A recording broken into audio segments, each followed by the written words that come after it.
भगवान ने मुझे भी मेरी टोपी और मेरे कंधे पे अशोक चक्र दिया हुआ है सर, या दिया था, आप कह सकते हो। सर ये इस किस्म का अपमान क्या, इसको क्या कहोगे आप? मुझे तो शर्म आती है।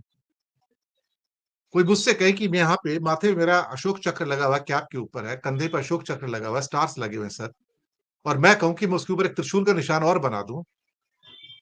सोचिएगा इस बारे में sir, what kind of message you are giving. ये उचित नहीं है सर, मैं सम्मानपूर्वक कहूंगा, ये उचित नहीं है। आप देश की जनता की भावनाओं के साथ खेल रहे हैं। आप यहां भी हिंदूकरण लेके आ रहे हैं, जो कहीं से भी उचित नहीं है। और हम बात विनम्रता से, संवेदनशीलता से कर रहे हैं। अरुण कुमार जी। जी, आवाज आ रही सर? जी सर। सर आपने एक ऐसा मार्मिक प्रसंग छेड़ दिया। वैसे जो नॉर्म्स होते हैं किसी भी वर्दीधारी के लिए, वो नॉर्म्स होते हैं जिस फोर्स के अंदर वो काम कर रहा होता है। आपको अपनी मर्जी करने का कोई हक नहीं होता। और ये मैं ऐसे नहीं कह रहा, ये लिखित में होता है बाकायदा, कि आप वो सारे काम, वो सारे प्रश्न, वो सारे शब्द नहीं बोलेंगे जो एक वर्दीधारी को नहीं करने होते। हम बाध्य हैं, हर चीज के लिए बाध्य हैं, और हमारी कमिटमेंट कोई क्षणिक नहीं होती। आपने बात कही, उसके संदर्भ में मैं आपको बता देता हूं कि 3 लोग जो हैं वो ब्रीफिंग कर रहे थे। उनमें एक विक्रम साहब हैं, दूसरी हमारी सोफिया है, और तीसरी हमारी व्योमिका है। आप देखें, व्योमिका के बारे में जो विंग कमांडर हैं उनके बारे में किसी ने कुछ नहीं कहा। और जो विक्रम सर हैं, उनकी बेटी का निजी मोबाइल नंबर सार्वजनिक कर दिया जाता है। उनकी पृष्ठभूमि कश्मीर से आती है। और आपकी मैं इंफॉर्मेशन के लिए बता दूं, इंद्र कुमार गुजराल साहब के साथ भी उन्होंने काम किया हुआ है। 89 से वो आईएफएस हैं। और दूसरी तरफ अगर हम सोफिया की बात करेंगे तो वो तो गुजरात से आती हैं, बड़ौदा से उनका जन्म हुआ, उनका लालन पालन वहीं हुआ, उनके पिता वहीं रहते थे। और उनके पिता का नाम है ताजुद्दीन कुरैशी और मां का नाम है हनीमा। सर यहां भी हमने हिंदू मुसलमान किया है। मैं आपको एक और भावुक बात बता देता हूं।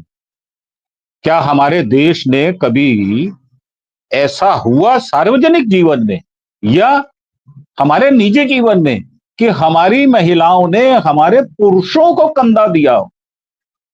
परंतु आपने देखा, हिमांशी ने अपने पति को कंधा दिया। वो मांग जो हमेशा हमेशा के लिए सोनी हो गई, वो कलाई जिसमें कभी चूड़ी नहीं पहनाई जा सकती, क्योंकि हमारे रिचुअल्स ऐसे। उस बहन का क्या करें जिसका भाई चला गया? किसकी कलाई में राखी बांधेगी वो? भाई तो बहुत बन जाएंगे, क्या वो शख्स वापिस आएगा? क्या वो मां जिसका बेटा चला गया, वो अपने बेटे के नाम की रोटी बनाना बंद कर देगी? बनाएगी, बनाकर उसकी फोटो के सामने रखेगी और कहेगी कि मेरे लाल खा ले। सर हम जा कर रहे हैं। सारी त्रासदी ये है कि आत्ममुग्धता का आलम ये है कि हम आत्मसम्मान भूल गए। 2-2 बार ट्रंप साहब जो है कंफर्म करते हैं, और वो अड़ियल रुख है उनका भी। वो कहते हैं कि साहब मैंने कराई है मध्यस्थता, जबकि भारत की पॉलिसी कोई नई नहीं है। ये 70-80 वर्ष पुरानी हमारी विदेश नीति है। हम किसी की भी मध्यस्थता को स्वीकार नहीं करते। कोई सा प्रधानमंत्री आया हो, कोई सी पार्टी का हो, आप देखें 146 करोड़ लोग, जिसमें हिंदू हैं, मुसलमान हैं, बौद्ध हैं, ईसाई हैं, जैन हैं, पारसी हैं, कौन सी ऐसी कौम है जो जुड़ नहीं गई? तो वहां पर जब हम किसी की बेटी को लेकर इस प्रकार की बात करते हैं, और राष्ट्र में जब राष्ट्र का सम्मान एक प्रधानमंत्री पद होता है, तो वो चुप्पी साध लेता है। कैसी चुप्पी है वो? वो चुप्पी तो तोड़नी होगी ना। कुछ बातों के तो जवाब हमको भी देने होते हैं। हम 6 लोग बैठे हैं, सारे के सारे आंसरेबल हैं और सारे क्वेश्चनेबल भी हैं। आपसे प्रश्न पूछा भी जा सकता है और आप दूसरे से प्रश्न पूछ भी सकते हैं। हम सबको जवाबदेही है, हमें जवाब देना पड़ेगा। हम घर के कमरे में बैठकर बात नहीं कर रहे, हम सार्वजनिक मंच पर बैठे हैं। तो मेरा मानना यह है कि जब हम बात ऐसी करते हैं और फिर उन शब्दों को ये कह के वापस कह लेते हैं कि जो कुरैशी है वो तो मेरी बहन जैसी है। कैसी इज्जत करते हो भाई अपने बहन की?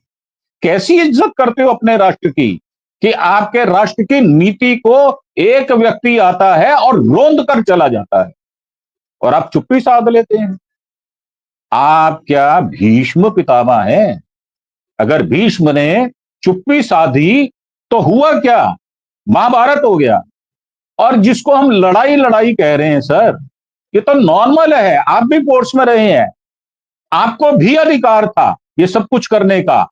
पर वही बात है, जो हमारे को नॉर्म्स बताए गए हैं, आवश्यकता पड़ने पर हम करते हैं। हमें किसी के ऑर्डर की जरूरत नहीं होती, हम स्वयं अपना निर्धारण करते हैं। और हमारे पास जुडिशियल पावर भी होती है और देश की सुरक्षा में जान देने का अगर अधिकार हमारे पास है तो जान लेने का भी अधिकार है। अगर हम किसी का असैसिनेशन करेक्टर का कर देते हैं तो भारत के चरित्र का कोई असैसिनेशन कर रहा है और हम चुप्पी साध लेंगे। जवाब तो हमको देना होगा। कैसा जवाब देंगे, कब देंगे, समय निर्धारित कर लीजिए।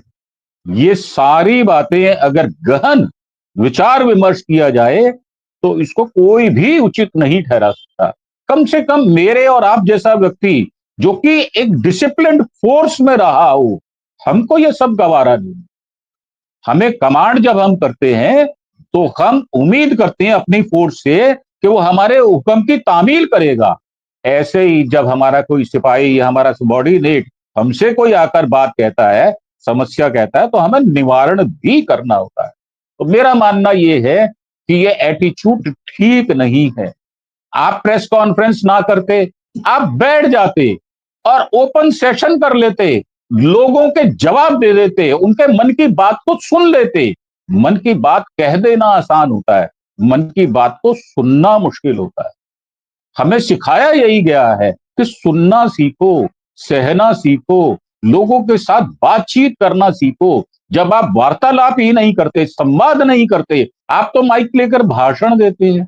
सर, भाषण सुनने हम नहीं बैठे, हम ये सुनने के लिए बैठे हैं कि राष्ट्र के लिए, ये मैं मानता हूं कि भारत ने उपलब्धि की है, घुसकर मारा है, ये भी मैं मानता हूं।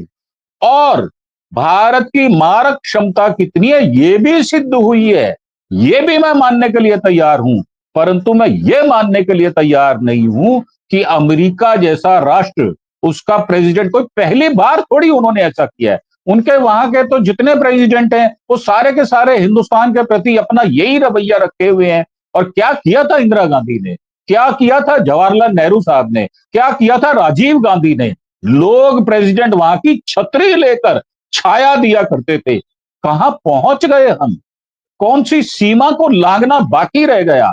तो मेरा मानना यह है कि हमें सोचकर, ठहर कर विचार करना होगा और उचित जवाब जो जनता चाहती है, जनता की डिमांड पर आपने सिंदूर शब्द रखा, तो मेरा मानना यह है कि इसकी लाज अगर आपने रखने की कोशिश की है तो हमारी बहन बेटियों की लाज भी आपको रखनी होगी। बेटी पढ़ाओ, सिखाओ। उसका अगर कोई प्रैक्टिकल, अगर कोई उदाहरण हो सकता था तो सबसे उत्कृष्ट उदाहरण आज आपके हाथ में था, मौका था, परंतु आपने उसको गवा दिया, पीओ के गवा दिया। आप चाहते तो बहुत कुछ कर सकते थे। भारत की सैन्य शक्ति बहुत मजबूत है और मैं सैल्यूट करता हूं उसको, सैल्यूट करता हूं अपने विरोधी दलों को, सारे देश के 146 करोड़ लोगों को। आज उन्होंने एक ऐसा उत्कृष्ट उदाहरण पेश किया जो नायाब है। हो सकता है फिर कभी पेश हो या ना हो, परंतु आज देश यही डिमांड करता है कि भारत की इज्जत जैसे सर पर टोपी रखी जाती है, इसी प्रकार जो जम्मू कश्मीर है उस विषय में, क्योंकि वो हमारा मुकुट है, तो वैसी ही इज्जत प्रधानमंत्री पद की भी रखी जाएगी